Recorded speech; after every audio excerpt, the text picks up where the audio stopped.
ขึ้นจอก็ลมมาเลยครับผม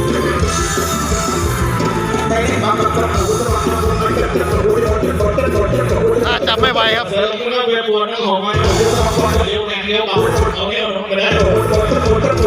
น่าจะลงจอใหญ่ไม่ได้ครับผมจอสุดแปลกไปก่อน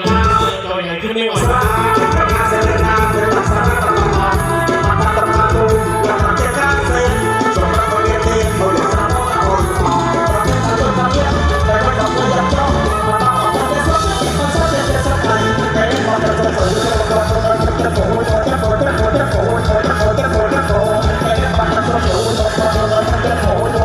อยู่การทุกข์ค่อนข้างอันตรายนะครับขอประทานภัยท่าน